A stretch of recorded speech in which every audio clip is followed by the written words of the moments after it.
Oh, well, I think during the break, Wex, I think Blummer talked me down off the ledge on the HOA thing. Yeah, I just You almost said it. No, because I have my own issues with our HOA, and It's a racket. If you've followed me on Instagram, I've commented on my neighbors. I don't enjoy how they are neighbors. Are they still there? Yes. I don't want to go into a territory you're not comfortable with on the air. There. Yeah. I didn't even see it from you. I saw it from her. Yeah. No, my wife is actually she's gone way further than I have. Has she talked to them? No. She's trying to go to the... Yeah, she's like, I'm I love her. She's like, I'm not going to do anything. I'm going to pray, and it's going to be okay.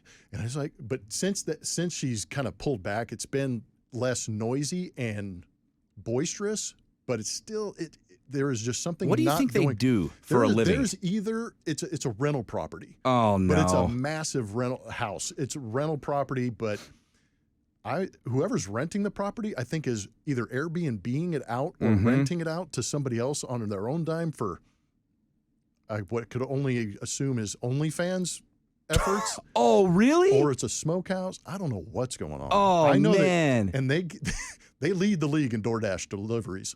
Yeah. I mean, there is a different car morning, noon, and night out in front of that house delivering food. It's the funniest thing I've ever seen. That is one of my favorite, I guess, evolutions of our country is the delivery of food. Yeah. Oh, man. I don't even want to think about how much money we spend on that. No. But it's worth every penny. It is. The amount of money I will pay for convenience is unheard of. Yeah. It drives my wife nuts. What's really crazy is that you will spend the amount of time it would have taken you to go get the food, tracking it on your phone. Like, hurry up and get here, dude. Yeah. What's taking you so long? And it's fascinating to me that we're such idiots, about certain things. But I don't care.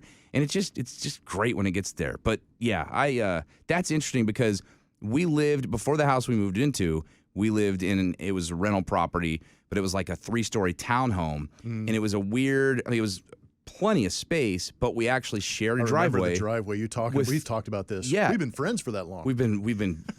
Are we boys? Are we boys? Boys. Boys. With a Z.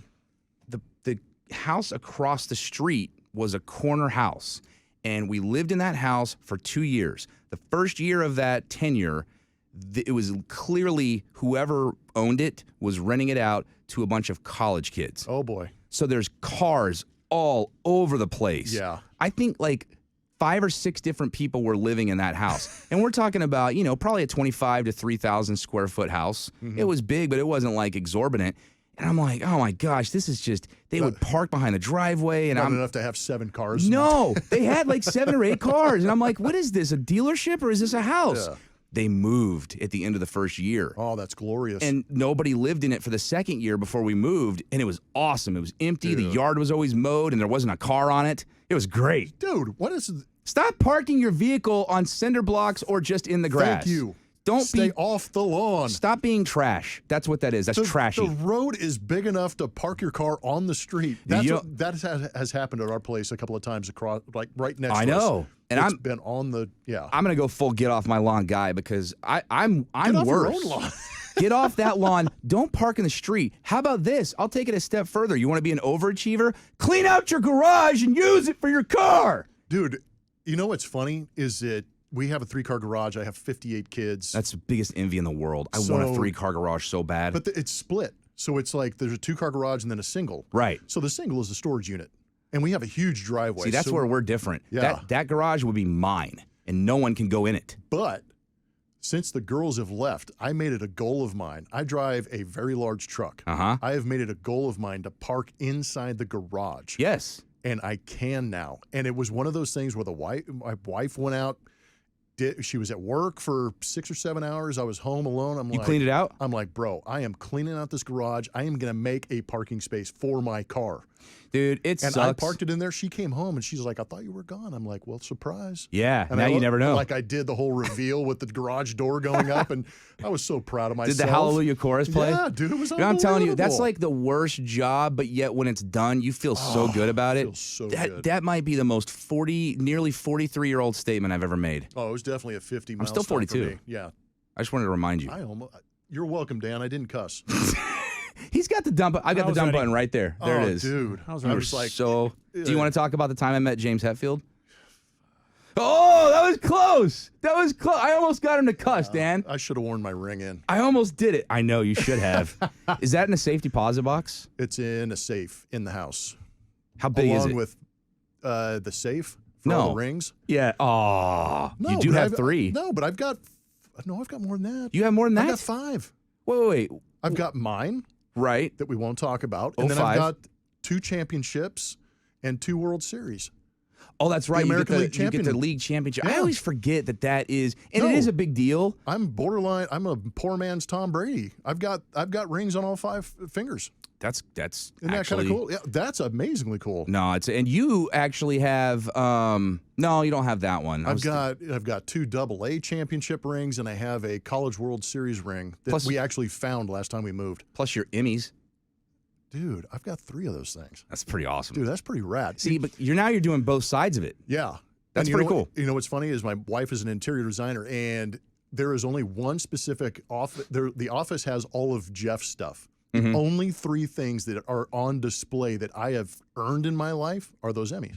Really? Yeah, they're actually in the family room. I don't know why. But like Emmys are like that. It's like getting an Academy Award. It's a gold statue. Yeah. It's legit, and it looks good on a shelf. No, and it's a legitimate trophy. And I thought we were, hey, come down and pick up your Emmy at whatever it was. At the Emmys time, R Us?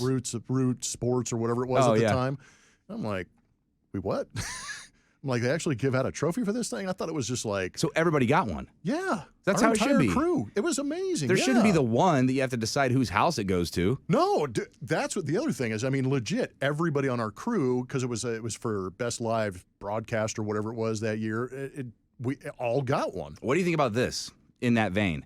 When Les Alexander sold the Rockets to Tillman, he took the trophies with him.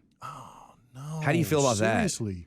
So they had to get Tiffany is the one who You had to designs the have them Larry remake O'Brien. Had to They remake do the World too. Series, the Commissioner's Trophy too. And the reason you know that is that Matt Damn. Bullard dropped the first year's trophy, so it's got a ding on it. Dropped No it in the way. locker room. Wait, he did? Yeah.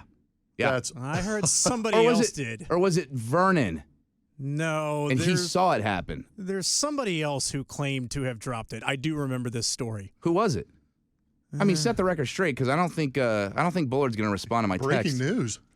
That's Might need to tell it off air, but okay. Okay. Was drinking involved?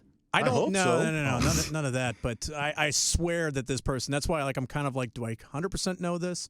But yeah, I'm pretty sure this person said that they were the ones who dropped it. Remember the time when this Tom is Brady great. got drunk and didn't drop the Lombardi Trophy into the Pacific or the Atlantic Ocean? Yeah. It was in Tampa Bay. And then Yeah. remember, Oh, it was actually in the Bay, was wasn't Tampa, it? the yeah. daughter of the designer of the Lombardi Trophy, who was like, "That's so disrespectful to my father's work." Oh, jeez. He's Tom Brady. He can do what he wants. Seriously, He's literally. Tom Brady. I once saw a full scale, like when I say full scale, it was the entire side of the building in Boston. I'm standing on the Green Monster at Fenway Park. It's the dead of winter. This was the Letterman jacket game. The Texans got just completely destroyed. We went to take a tour of remember that. Fenway. Yeah. And so it's not snowing, but it's cold. And I'm standing up there on the Green Monster. I'm like, this is pretty cool. I've never been to Fenway. I'd like for this to be a game right now, but I'll take it. We're taking the tour. And I look directly to my right. So I'm standing on the Green Monster looking at the field. To my right, there's a building. And it's probably like a 5 or 6 story old brick town. You know, the neighborhood there at Fenway is old. And on the side of that building is a full scale, the entire side of the building ad of Tom Brady in Ugg boots. And I was like, man, he can do whatever he wants. If he can pull that off, Yeah. he's wearing Ugg boots. It's an Ugg ad. That's terrible. And that, I mean, he's Tom Brady. He Uggs eats or avocado. Skechers? Yeah, well, Joe Take your Montana. pick, yeah. Joe Montana probably gets a handsome check for those if he's still doing it. You better. All right, we got one more segment to go. There's no telling what we're going to talk about in the final segment of the show, but I don't think it's going to stop. It's not going to top HOA or Skechers takes.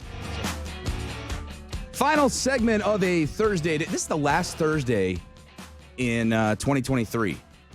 I don't know if you feel the same way, Geoff Blum, who's sitting in for Adam Wexler today.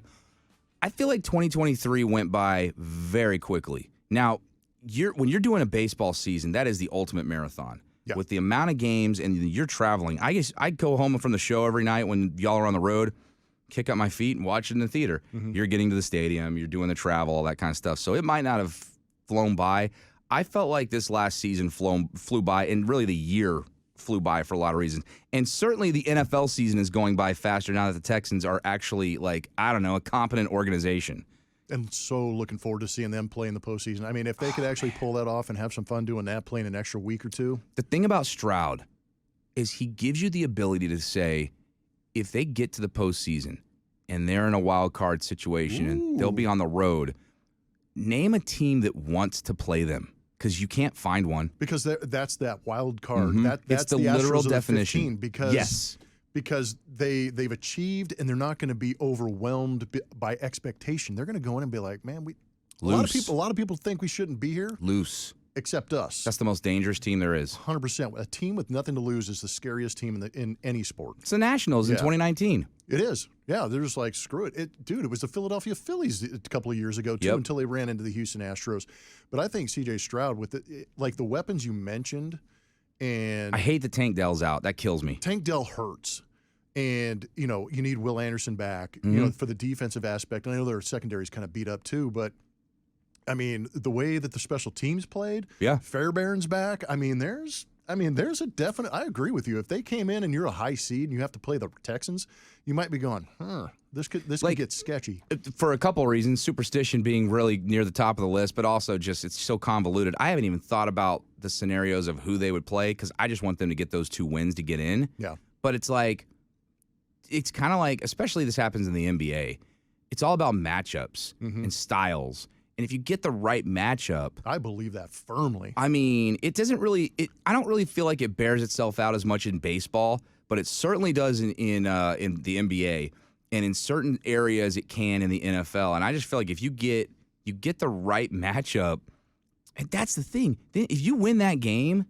We see this all the time in the NFL. You go on a run. Go on a little run. Yeah. Get that confidence up. And you also got a coaching staff that's coached in the playoffs. Yeah, I mean, D'Amico coming from San Francisco, like D'Amico being D'Amico is one thing, but D'Amico coming from the recent success of San Francisco is huge in establishing the culture that they've done. It's established. Like, it's not. I know they're still laying the groundwork and all that, but as far as this is how the Texans go about their business from here on out, that's already done. You've got the guy at quarterback and you've got the head coach. That's already done. When you're starting to talk about guys that are on the staff being poached in the first year.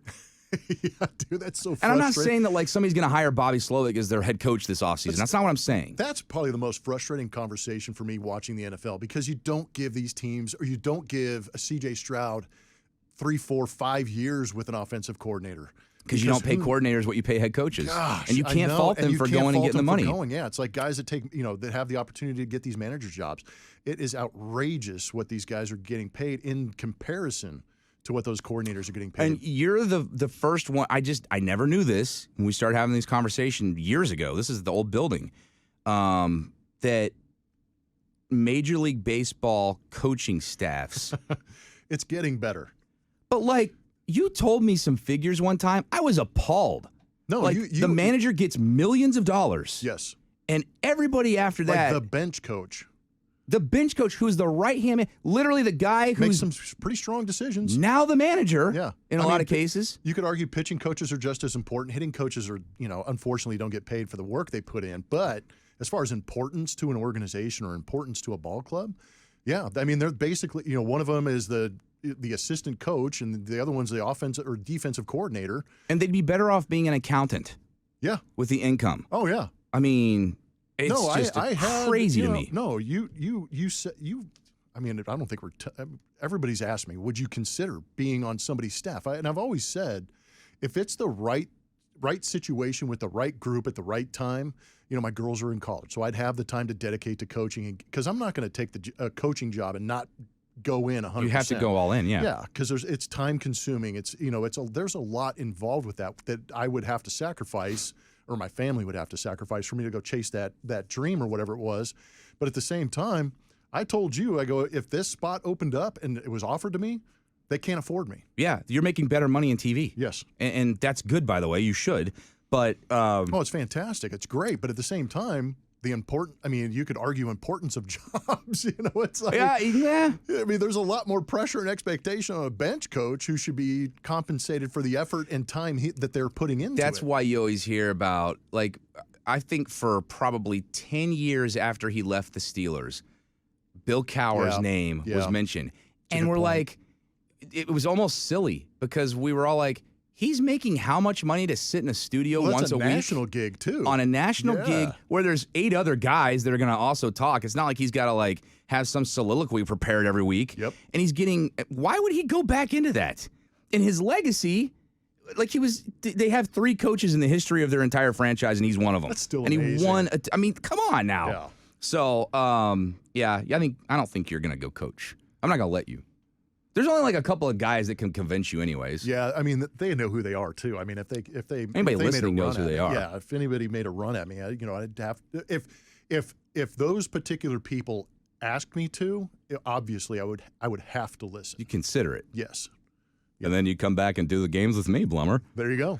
I would. Hey, thanks for hanging out. Good to be here. I always appreciate the opportunity, man. Hopefully it flew by. I don't know. I'm kind of crazy. It does for me. I know. I mean, you basically just called a big league ball game. That's true. I did. Yeah. There's a base hit. All right. Thanks Appreciate to Blum, you. and we'll wrap this up formally in a second. But I got to tell you guys before that, and there's a lot of people that I know personally, and I recommend it to, and the Blum family is one of them. Classic Elite Chevy Sugarland, Classic Elite Chevy Highway 6.